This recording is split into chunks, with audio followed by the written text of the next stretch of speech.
I'm pleased to introduce Glenn Milner and Mike McCormick from the Ground Zero Center for Nonviolent Action.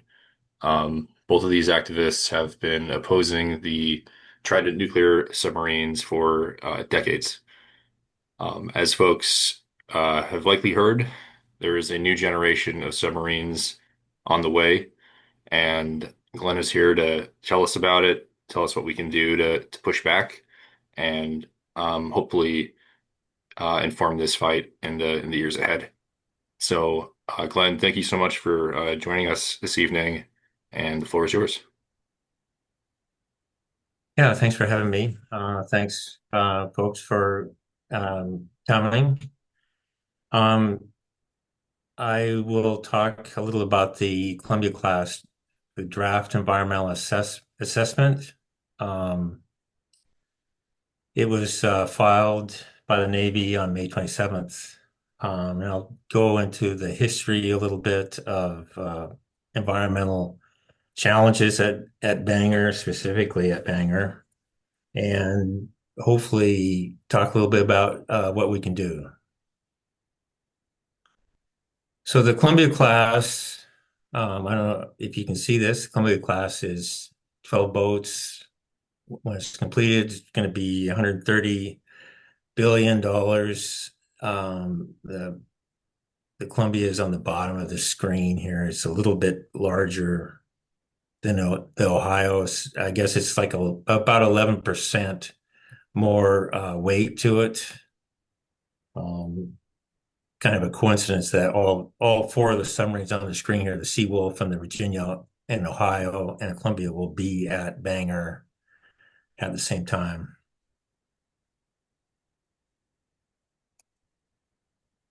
So the history, I mean, there's actually a long history going back to the very beginning of the submarine base at Bangor. It began a lawsuit filed in 74, and the lawsuit sort of evolved. It was about a 3-year process. It actually yielded a lot of records from the Navy in the early 70s. Especially like four large books came out of it. They're supplemental EISs, and it made the Navy the Navy take the environmental issue seriously, and it actually revealed quite a bit more information. I'll talk about this throughout this talk here, but for me, they began to address explosive issues in the 70s. It wasn't really clear what kind of effect it would have, but um, those early lawsuits opened up a lot of information. The first USS Ohio, the first submarine came to Bangor in 1982. Um, in the 90s, we knew that the submarine base at Bangor was going to upgrade to the D5 missile. The process slowed down or seemed to almost have stopped due to the fact the Cold War was supposedly over. And we noticed that, watching the base, there was like construction projects that were being built that appeared to be for the D5. And eventually we filed a lawsuit in 2001. The lawsuit was, basically we were telling the Navy that they needed to address this in an environmental impact statement. And we at that time, by that time, we had learned about the explosive risk. Um, I guess Mike McCormick wants me to add this to the chronology, so we'll add this. In 1986, a train derailed um, in Washington State, and the Navy claimed there was nothing explosive on it. And we found out later that's actually when I started filing FOIA requests and um, learned that the Navy wasn't upfront on a lot of things, and that was one where they claimed there was nothing explosive on it. Um, so that kind of began my research. And I should say also in the lawsuit in 2001, There was actually quite a few groups with us on that lawsuit, and WPSR was one, and WPSR was also with us in 2012. Um, in 2001, there was, the Navy at the time was pretty open, still pretty open on a lot of information, learned a lot about explosive risk, learned a lot about um, propellant in terms of the testing of propellant and how volatile it is. And then in the next lawsuit in 2012, that lawsuit was against the explosive handling wharf at Bangor. And by then, we had pretty clear uh, knowledge on what the risks were. And the Navy basically lied about the explosive risk throughout that lawsuit. But I mean, a lot of things came out of it. One thing was one captain in the Navy. There's a record that he said that the waterfront was 1.3 miles too short to actually safely sight um, the piers at Bangor. In my mind, we won that lawsuit. We had proved everything that we were trying to, but the Ninth Circuit basically said, "Yeah, so what?"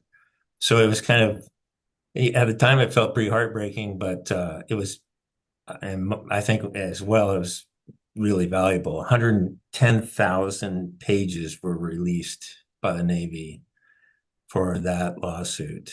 A lot of those pages they wish they had gotten back, wish they hadn't released them. So here we are, May 27th, 2026, the draft EAA for the Columbia class. And we kind of knew this was coming. There was an article a couple months ago or a month ago in the Kitsap Sun where it was kind of hinted that this might happen.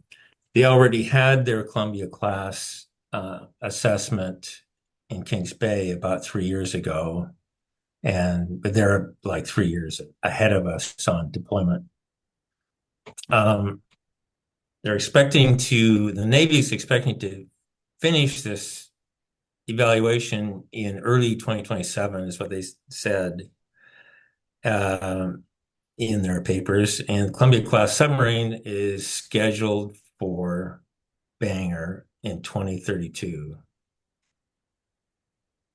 And if you have questions, I mean, you can stop me, or if anyone wants to chime in, feel free. So I kind of hinted on this. As far as the environmental challenges, the value is upholds NEPA. It is a diminishing law, but upholds the idea that citizens should have the right to know what happens in their neighborhood. And regardless of the law and regardless of whether it's got a lot of teeth in it, it's still, the concept is really important in our society. And I really feel strongly that we need to challenge the Navy. We need to know what they're doing. Um, we've learned a lot through these processes, through these environmental challenges. We educate ourselves, we educate the public, and it's a great way to tell others about what's going on at Bangor. And it's, in my mind, it's a good way and a valid way to resist trident. So the scope of the Columbia class is pretty narrow. Basically, um, they're asking, the public to accept the fact that several buildings um, are what it's all about. So, and that there's nothing else involved. There's nothing, no need to look any further. We have a few buildings that we're going to work on. And Glenn, isn't that the way that they treat all these EISs and environmental reviews? Is that they focus on the environmental impact, let's say the fish, the water, air traffic, things like that, but they've never addressed the explosive safety issues. I mean, we touched Uh, on it a little bit, but that was early on. They never, you know, well, they never said that. No, no. I mean, in the second explosive handling wharf lawsuit, the Navy said over and over and over that we've complied with all Navy regulations, all DoD regulations. And in the end, we realized they hadn't at all. And in fact, the Department of Defense Explosive Safety Board didn't give them a permit for the wharf. Um, and consequently, what they had to, the Navy has to accept all responsibility if there's an accident there. But yeah, no, they want to make it as narrow as they can. Um, and one of the factors of the that the DDESB, and they were created specifically for military bases, the explosive issues that occur at U.S. military bases, right? I mean, that was their whole reason they were created after a major disaster back in the 20s, I think. yeah, that's why. Yeah, there was an early one, and then there was one during World War II, Port Chicago. And they're an advisory group. They don't really have teeth to force any of the divisions of the military to actually do what they recommend, but they are a listened to and respected advisory group. But in the end, as has happened at Bangor, the Navy, their specific request on the EH2 was that, what, tell us about that. It was to do a test between the Yeah, in expo. the end, they said, I mean, there's no contest about the fact that, I mean, basically, if you have an accident at the wharf, one missile, a detonation of one missile could mass detonate the entire submarine. And that's, I mean, because it happens simultaneously, it was one, uh, we used to be 3.7 million pounds of TNT, and now it's less with with the fewer missiles on the submarines. But there's no question on that. The issue that they had was that they were putting the second wharf too close to the first one, and that there could be a simultaneous mass detonation of two submarines and both wharves at the same time. And the DoD asked the Navy, can you do some tests on this um, to determine whether this could happen? And they refused to. They said, well, we've got better ways to spend our money, was one response. And there was actually, well, like I say, there's 110,000 pages released. One of those pages was an email between two members. I'm not sure if they're Navy personnel. They could have been employees for the Navy, but they said, "Why don't we do that test? We could do this," and they were told not to. They said they were told. I think the term was stand down on that, and so basically, the people who had knowledge, who may have been able to, maybe they could have proved that it wouldn't happen, um, were told not to. Is And Oh, go ahead. and how much explosives are we talking about? And how much fissile material is involved in an explosion like that? Uh, yeah, I don't have it in front of me. Okay. I can't remember how much plutonium there is. It's actually, Isn't there like 2,000, about approximately 2,000 pounds per sub of yeah, fissile well, it was material? a lot. We just figured it out about a little over a year ago. We got the information on it, and it's like a lot. Um, Because you're talking 90 warheads plus, a yeah, reactor and yeah. yeah. Sorry, I have it right here, but I don't have it right here. So, Okay, no worries. um, yeah. The other thing the Navy does, though, and this is historically what they do and what they did with the D5 missile upgrades, they do all their projects separately. Um, and they'll do their projects on land first. And then, we knew that we felt probably they were going to have to build a second wharf. That was always their, they had designs up to three explosive handling wharfs initially. But they did that one at the very end. And they did that because if you had all those projects, I mean, it might be 25, 30 projects plus, all this work in the water. You have a major EIS. So they did it backwards. And you know, it's not legal according to NEPA, but they get away with it. I wanted to ask, excuse me, Yeah, go ahead. Sorry. sorry, it's right in what I was wanting to ask about because I've been seeing the announcements in the Department of Ecology notices for water quality permits, and there's been nothing mentioned except oversized. They're building roads for oversized equipment and vehicles, and one's right out of Bangor, of course, and you can see, but nothing is mentioned. There was one call by Ecology of explosives, and I think that was going into Bremerton, something on an the oversized. Well, I guess that is that road then. They were near the water, so they needed a special permit for that. And Ecology did not let them get away with just getting the blanket water quality permit for everything they're going to be doing in the next 5 years. And then I guess the end of that will be war games out in our waters here with, in the last 6 or 7 years of this time period. And that started about July of 25, where I started seeing those notices when I was checking out the Boeing expansion. And I think that might be connected with all of this too. I don't know. But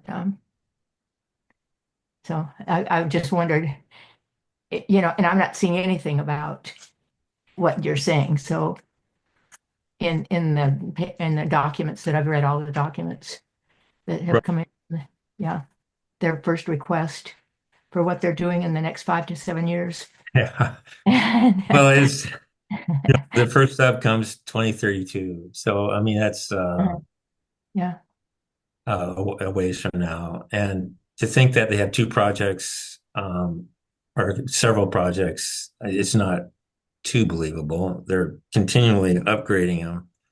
This is really an aside, but there was in 2025, there was an article about a Columbia class pier going in. And I asked the reporters about it, who wrote it, and the Navy about it, and I really get mixed comments on it. No one can find the original Navy records that announced that this pier would be built, and it's a $250 million pier.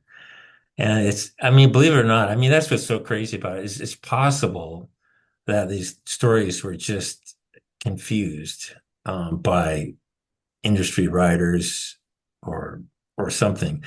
But but anyway, I think that's one aspect of this story about this pier. But the Navy had been planning on building this pier since 2005, and it's a pier that would be inside the strategic weapons area, and it'd have to be placed in an area that's away from the explosive arc for piers for the second war. So there's only one place left on the shoreline, and that would be just south of the Delta Pier.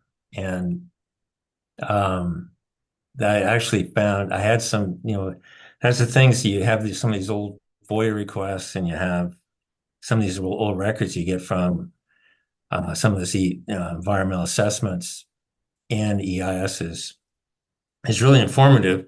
There's like a couple of drawings that showed a pier where one leg of the pier was actually attached to the south end of the Delta Pier, where it's attached to the shoreline. And so I've just last couple of days, I filed a couple of FOIA requests on that. I filed a FOIA request with the Navy a week ago, and they got back to it with me. Normally it's about 2 years to get an answer, and they answered that one in 2 days and said, no, we're not doing what you say we're doing. So that's why you need, that's part of the idea of the expansion or the extension for the for the assessment, for the public comments. I mean, 30 days is a ridiculously short period of time to address anything, or even really hardly to look at their records, their own records. I'm not sure where we're at here. I guess, speaking of risk, this particular EA did mention explosives in it, and it mentioned it in property that was and I've never heard of this before, but the Navy says it's leasing property, and that was one area where it was considering infrastructure for the Columbia-class submarine. But it did mention in there, it mentioned ammunition and explosive storage creating a problem to fit on the space. And so they sort of opened the door themselves to this idea of explosive issues. And, the first Ground Zero press release we put out, the question was, if the Navy made a mistake years ago, is it too late for them to correct it? And so it raises the issue, is that just because you made a mistake before, does that mean that you don't have to address it now? And I think they need to. So anyway, what we're requesting is an extension, 60-day extension comment period. I think we should at least, at the very least, get a 30-day extension. We've done really good work in terms, I was really impressed, I think Leonard Iger set up his action network, and I think Mike's just said it was 154 contact their representatives to ask for an extension, to ask for a hearing in Seattle. It's pretty impressive. I contacted the representatives, Randall and Jayapal, and the senators directly. And Jayapal was actually pretty good. I asked Jayapal, "Are you just helping me, or do you kind of believe in what I'm telling you?" It was sort of was how I put it to him. And I got kind of a mixed answer.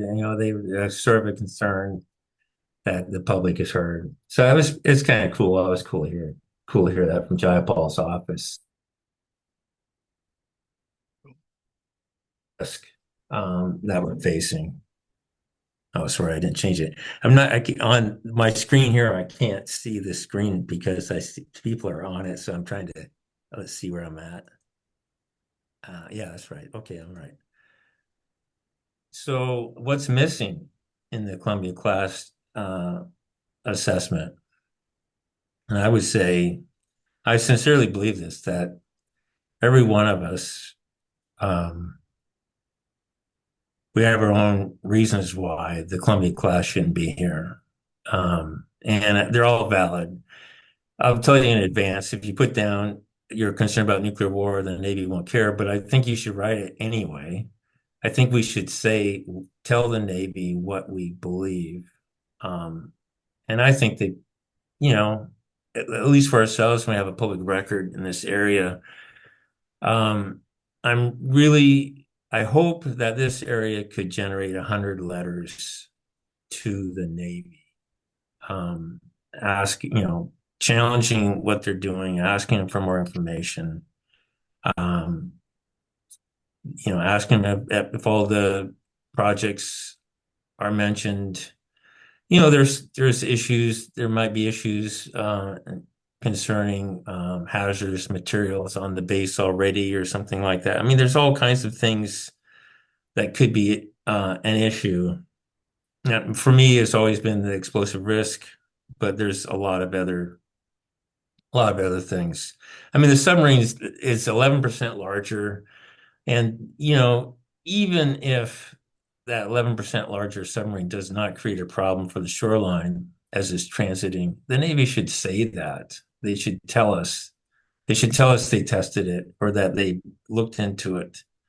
But they didn't. They don't want to talk about the submarine or anything other than a couple of projects.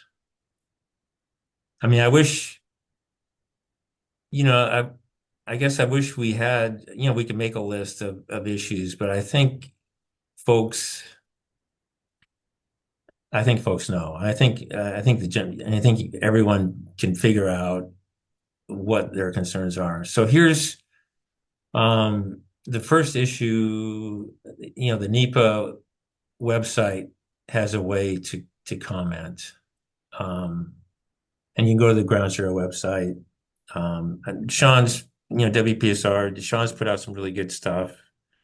There's a lot of good explanation. I think Leonard Iger is going to put out something in terms of how you to contact the Navy. I mean, we've done a good job, contacting the senators and representatives. I mean, we can continue to, but we have right now until June 25th to contact the Navy. And when we contact the Navy, we need to ask for the extension. They're the ones who are going to give us the extension, and we need to ask them for the hearing in Seattle. I mean, the Navy put an ad in the Seattle Times on May 27th announcing this environmental assessment. And when they did so, they're pretty much admitting that it affects Seattle people, I think, if you bother putting one in the Seattle paper. So they should have a hearing here. So this is the explosive issues, and it's not the only one. This is one that came out of the second lawsuit, the lawsuit against the second explosive handling wharf. I don't know if you can see the cursor here, but this is the missile in a loading tube. This is a real common operation. They're loading it. They're either putting it in or they're removing a missile from the submarine. On the very top of the tube is a winch, and that's what winches, that's the way they pull the missile out of the submarine or lower it down. But that missile that's inside that tube weighs 130,000 pounds. And because it's more volatile than TNT, it has the explosive weight equal to 155,000 pounds of TNT. And TNT can be detonated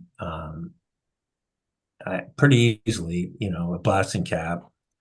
A certain amount of force can detonate all of that missiles, the propellant in the submarine. On the very forefront of that box there, right here, these are the warheads that are waiting to be. They don't transfer the warheads and the missile together because they determined that if they dropped the missile, it would spread, separately. It would spread the plutonium.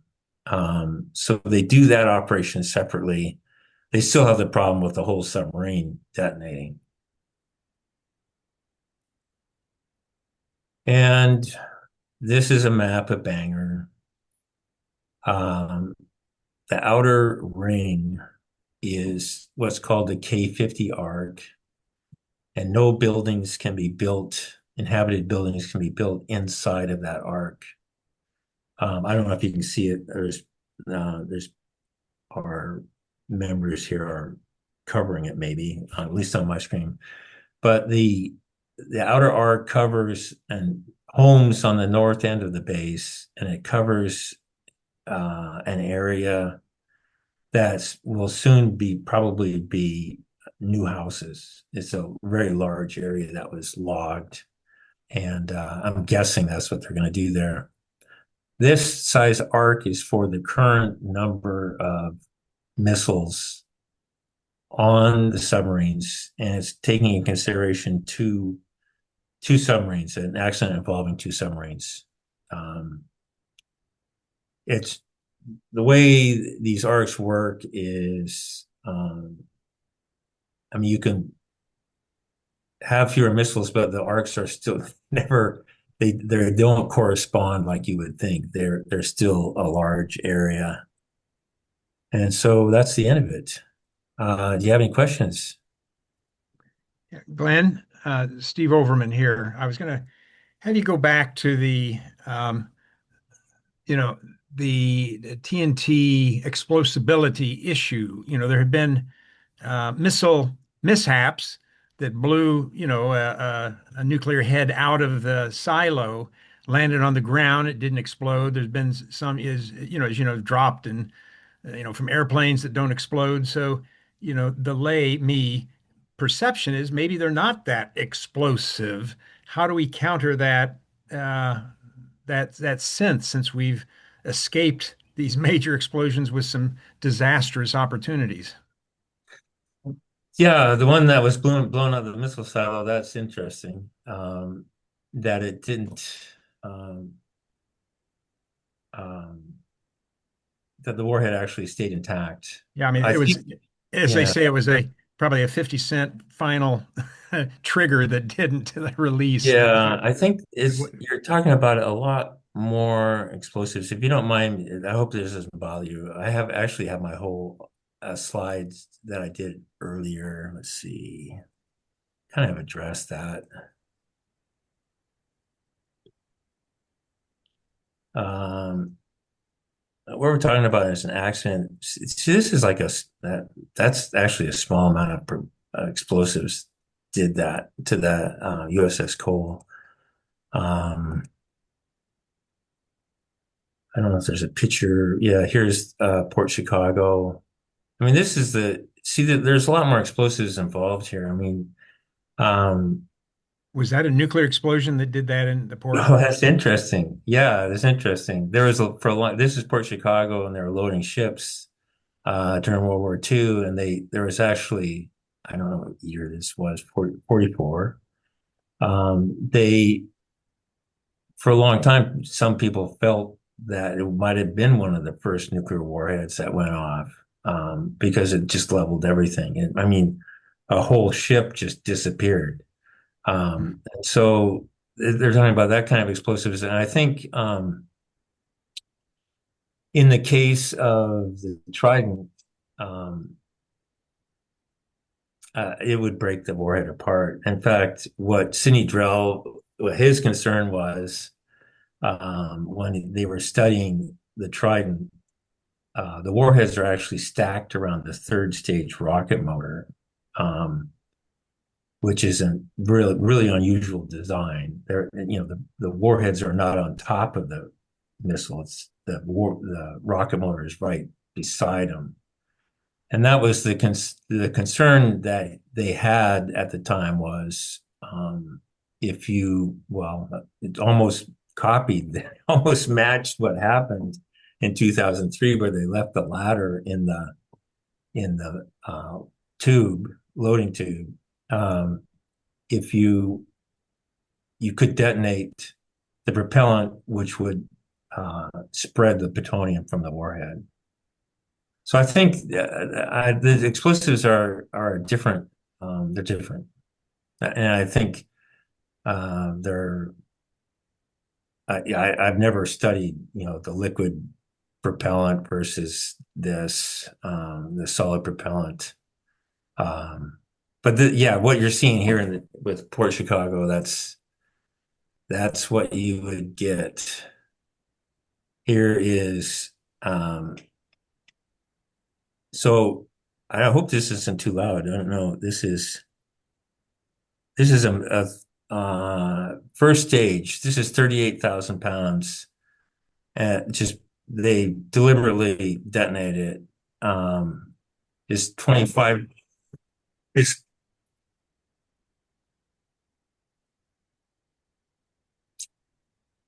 that would be 25%. The net explosive weight of one D5. Um, I mean, the issue is, I think the submarine would basically disappear. I think if the whole thing blew up. I don't know if that makes any sense. Well, yes, thank you. If the whole thing, if one blew up and everything blew up with the whole stockpile, is there anyone that's ever done any type of estimate of what size explosion? I mean, that might take out the Olympic Peninsula for all I know. It would be, I'm talking from the top of my head here. I think it's 3.1 million pounds of explosives on That sounds right. one submarine, and Seven. that's kind of like a small nuclear warhead. I mean, it's a lower range. Um, but yeah, that's a lot of explosives. And as far as the test goes, yeah, no, good question. No, I've never seen anything. I've never seen anything that said, well, I mean, the Navy, like I said, with the second explosive handling wharf, it's pretty much accepted that one one missile could detonate at the same time, mass detonation, where it all is accumulative.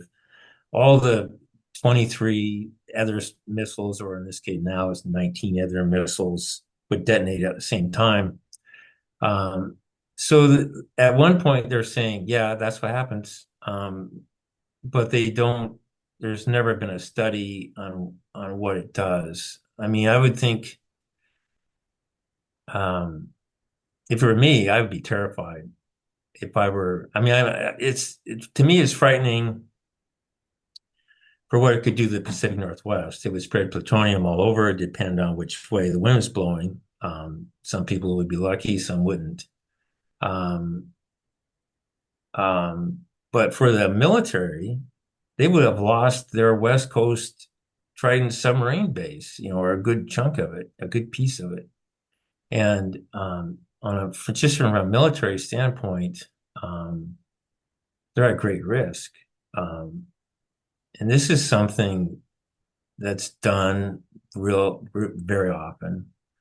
Um, it just doesn't seem like you should have, this is my own personal feeling, it doesn't seem like you should have an operation where a human being can make an error that would be so devastating, it would wipe out an area, a large area.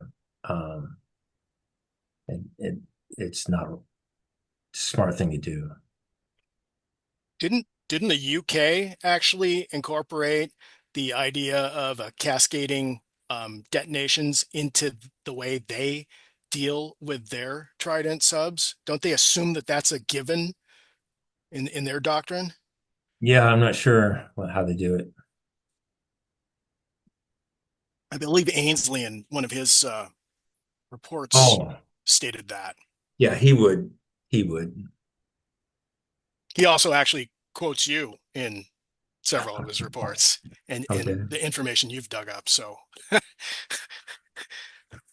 Yeah, it isn't difficult to understand, really. One missile is 130,000 pounds and it has the net explosive weight of 155,000 pounds of TNT. And they're they're not that hard to detonate. You just saw the image there where I assume they had a regular blasting cap.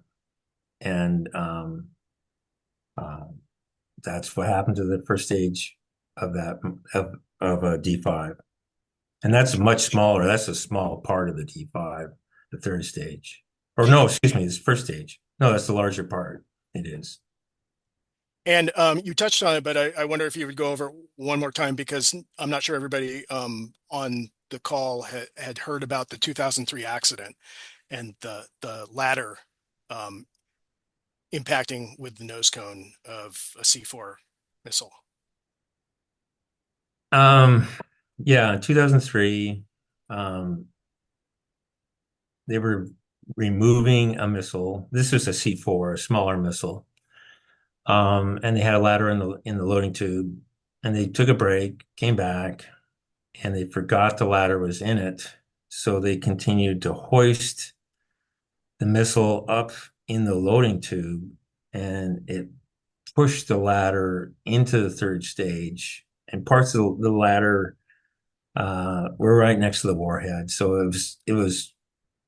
Um, I mean, I don't know the details of what made them stop, but the reason why it became public was because the Navy was going to court-martial the people on the pier who did it. And so they leaked out to Fitzgerald is the guy's name, and he uh, leaked out what happened.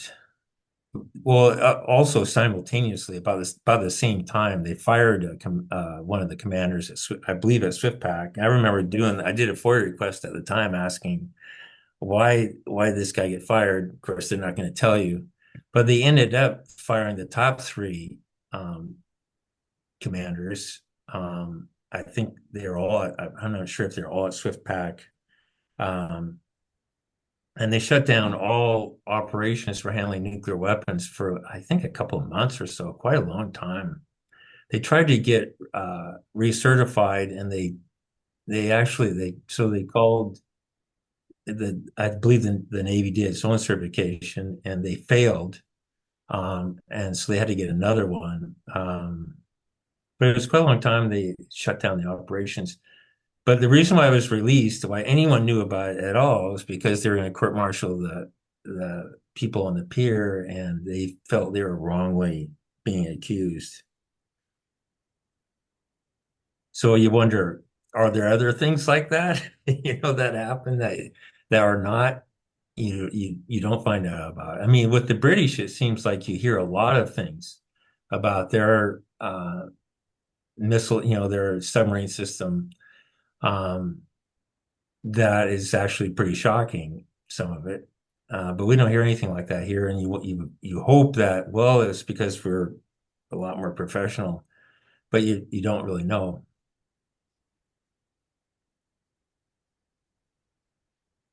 Anyway, I hope that we can generate, I mean,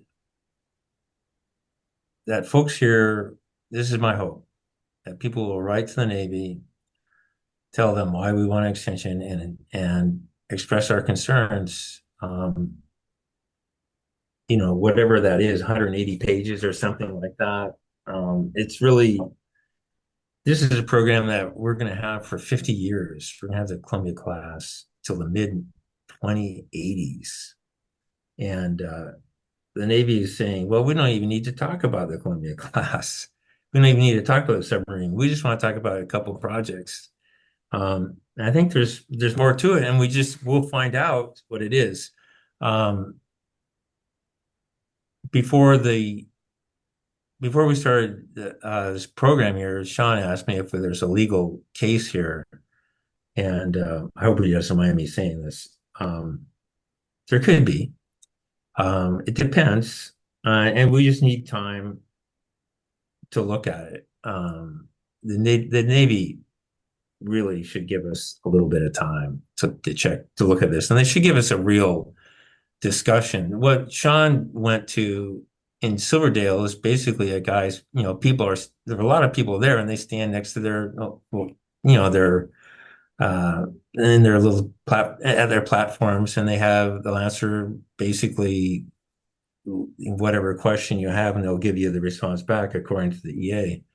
It seems like we should have a situation where we can all hear each other and actually have a conversation.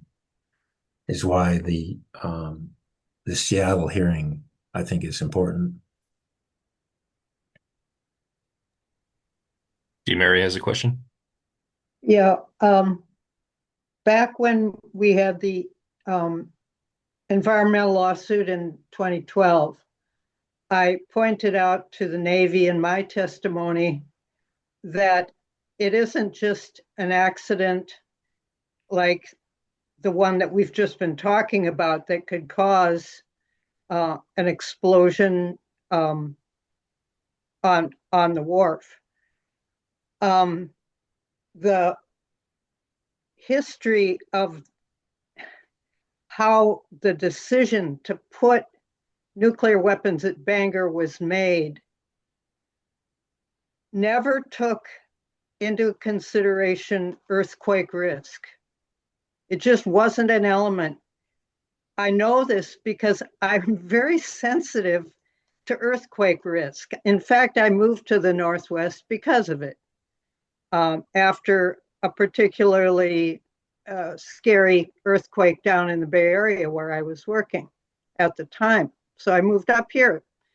The assumption, and this is 1982, the assumption as of 1982 was that the Northwest was a pretty safe place seismically. Well, now we know different.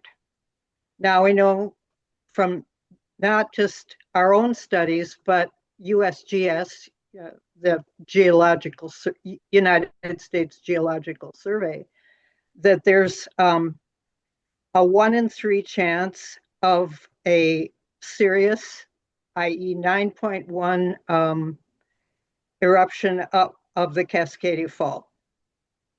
And the details on that of what would happen if that happened are public. I mean, you can read articles about it, that the disruption would go all the way into that part of Puget Sound where the base is, and it wouldn't be controllable. So my point is that if we knew back in the 70s what we know now about the seismic risk, there could have been a debate about whether to put this, that, or the other, but especially nuclear weapons in this seismically fragile area. There wasn't that, but why are we compounding the error? That's the question. Okay, that you couldn't call that an error because they didn't know they were ignorant, you could say. But now that we're not ignorant, re-upping the program, spending another $60 billion, and having subs at Bangor for up to 2080 boggles the mind. And I'm kind of sorry to bring this up, but I mean, really, there should not be any nuclear weapons in an area that is as earthquake prone as this. It's not just accidents could happen with a ladder and a missile. It's that there could be an earthquake while they're doing sensitive operations at the base. And the Navy knows I think this because, like I said, I gave written testimony about it in 2012, and I'll give written testimony about it again. But it's the kind of thing that we would be bringing up, or that I would bring up at a hearing. I think that's good, Mary. I mean, we talked about that before. It wasn't that long ago, the Navy actually believed that a tsunami would diminish as it went down Hood Canal, and the DNR came out with computer studies that showed it actually would go back and forth, and it would become much worse, a tsunami going into Hood Canal. And they had the heights of the heights of the water could reach, and it would pretty much, some of the worst case scenarios would be devastating. But the Navy didn't know that. I mean, they were operating as though the opposite was true.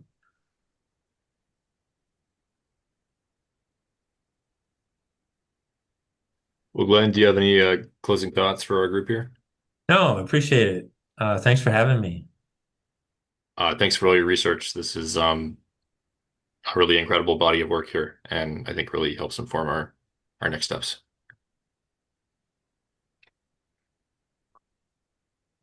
Well, Thank you, folks, Glenn. yeah, virtual round of applause. And not so virtual.